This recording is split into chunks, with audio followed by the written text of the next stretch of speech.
자, 구독과 학생 여러분 준비되었습니까? 또다시 수업 시작하겠습니다. 이번 시간에는 색에 대한 기본 상식을 알아보는 시간을 가지겠습니다. 지루할 수도 있고 그렇지만 어렵지 않고 짧게 끝나니 조금 인내를 가지고 같이 참여해 보겠습니다.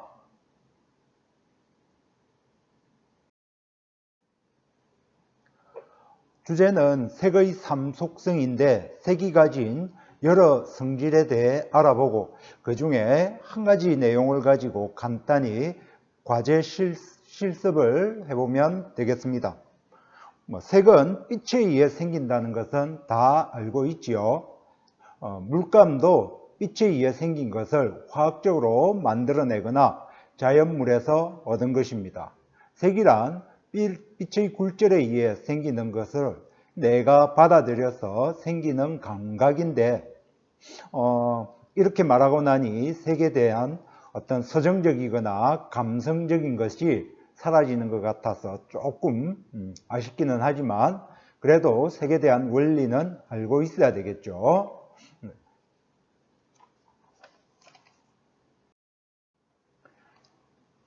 빛이 없으면 색은 보이지 않습니다. 당연한 이야기겠지만 색이 그곳에 있더라도 어둠 속에서는 볼 수 없는 것입니다. 물체가 그곳에 있으면 어둠 속에서 손으로 만질 수는 있겠지만 색은 보이지 않습니다. 빛에 따라 생각하고 있는 그 색과 눈에 보이는 색은 조금씩 다르게 보이기도 합니다.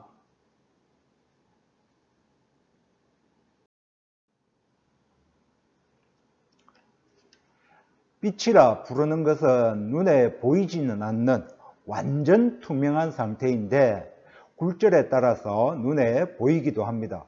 무지개처럼 눈에 보이는 빛을 가시광선이라고 하는데 색을 우리 눈에 보이는 확인할 수 있는 색, 그걸 가시광선이라고 합니다.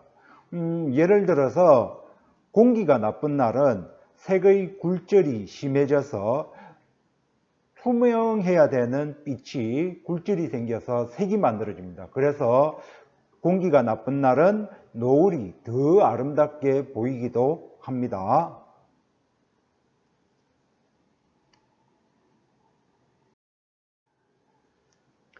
프리즘으로 색을 나누면 파장이 긴 빨강색 쪽과 파장이 짧은 보라색으로 차례대로 나누어지는데 빨강색 너머에 파장이 긴 빛을 적외선, 보라색보다 파장이 짧은 쪽을 자외선이라고 합니다.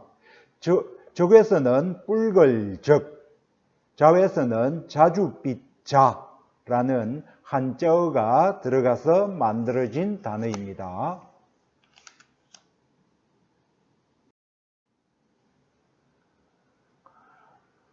색의 3요소 또는 색의 3속성이라고 이야기하는데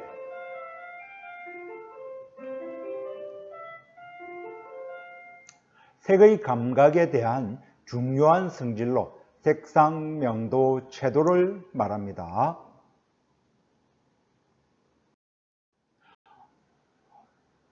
먼저 색상은 어떤 친구를 생각할 때 다른 사람과 구분되는 예를 들면 얼굴 생김새, 키 크기 혹은 그 사람이 하는 버릇, 그 사람의 목소리, 내가 알고 있는 모든 것을 뭉뚱그려서 그 사람 이름 속에 기억하잖아요.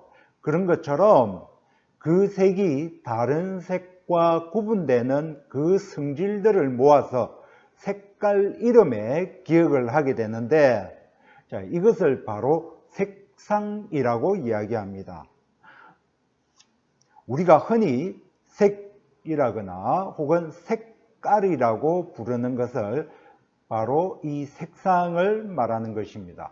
즉, 색 이름은 색상이다 라고 기억하면 되겠습니다.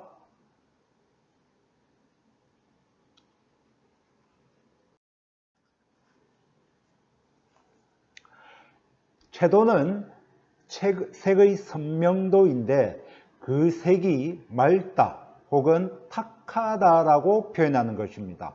채도를 구분할 때 무채색, 흰색, 회색, 검은색을 말하는 무채색이 얼마나 들어가 있는가 하는 정도로 적게 들어가면 채도가 높다, 선명하다라고 이야기하고, 무채색이 많이 들어가 있으면 채도가 낮다, 탁하다라고 이야기합니다.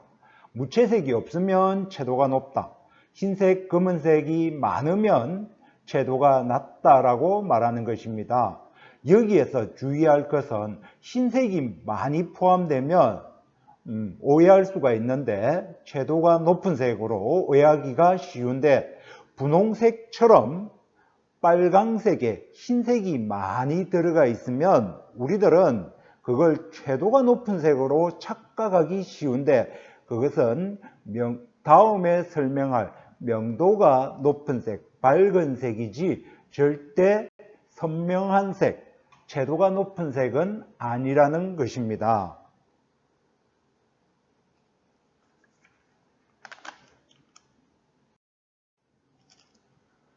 자, 그렇다면 명도에 대해서 알아보겠습니다. 채도를 이야기할 때 어려운 부분이 있었죠. 바로 이 명도라는 것과 헷갈리기 때문에, 혼돈되기 때문에 그렇습니다. 밝은 색은 명도가 높고, 예를 들어서 흰색, 노란색, 주황색, 연두색, 이런 색들은 밝은 색이기 때문에 명도가 높은 색입니다. 반면 검은색, 남색 혹은 보라색, 이런 색들은 어두운 색이기 때문에 명도가 낮은 색입니다. 그래서 앞서 이야기했던 분홍색은 밝지만 탁한 색깔이라서 명도는 높지만 채도는 낮고, 파란색처럼 어두워도 선명한 색깔, 이거는 무채색이 들어가지 않은 이 파란색은 명도는 낮지만 채도는 높은 색이다 라고 말할 수 있겠습니다.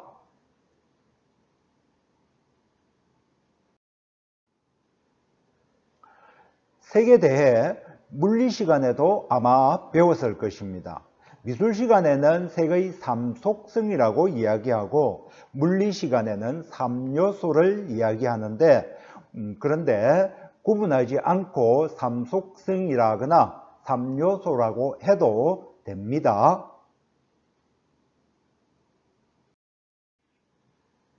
색에 대한 용어는 오늘 설명한 것 외에도 여러 가지 많이 있습니다. 하지만 너무 복잡하게 하면 오히려 여러분들한테 지루해하기 때문에 설명은 이것으로 마치겠습니다.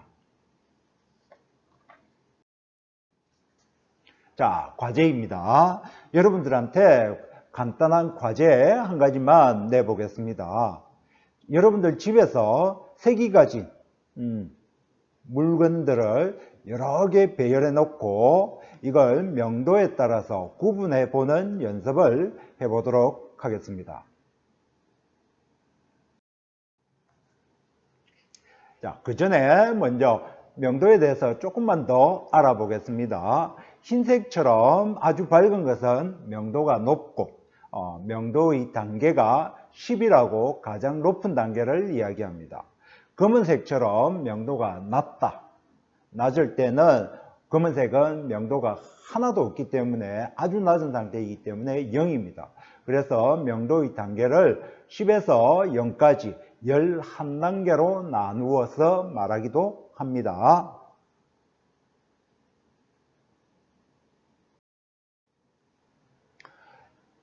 영국의 조각가 앤디 골드워시라는 사람이 있습니다. 자, 이 사람은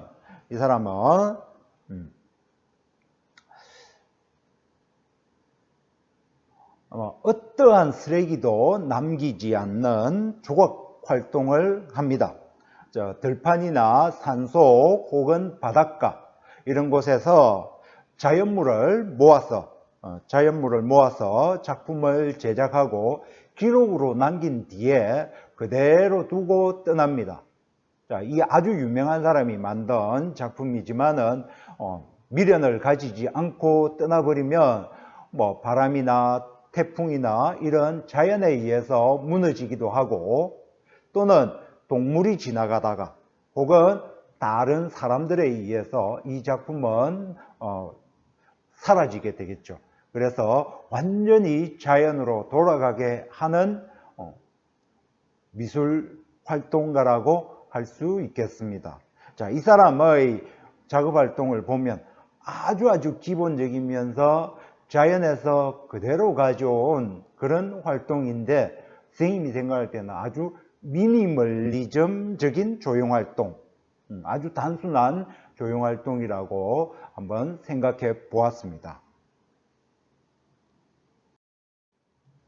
자, 이 사람의 활동은 꼭 명암만, 색상만 가지고 하지는 않고 이렇게 크기에 따라서 혹은 빈도에 따라서 표현하기도 하지만, 우리는 명암으로만 한번 해보겠습니다. 집에서 가지고 있는 게 뭐가 있을까요? 물건들을 한번 끄집어내 봅니다. 자, 어려울 때는 힌트를 드리자면 이렇게 카메라를 흑백 모드로 살짝 바꾸어 보면 명도에 따라서 그대로 차이가 나게 되겠습니다.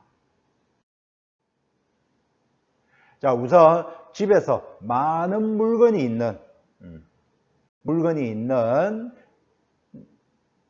숫자가 많은 물건을 먼저 생각해 보고, 그 중에서도 색깔이 구분되어 있는 것이라면 더욱더 좋겠죠.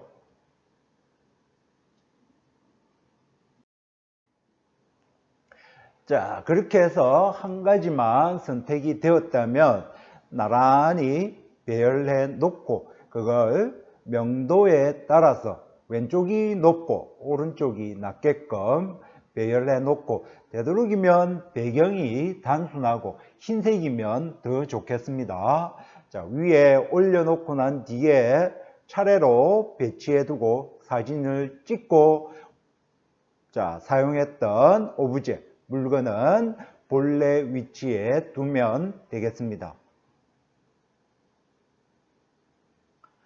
자, 사진을 찍었다면 지난번과 마찬가지로 카톡에 과제 제출방으로 보내주고, 여러분들이 사용한 물건들은 어머니가 아시기 전에 다 제자리에 옮겨 놓습니다. 수고하셨습니다.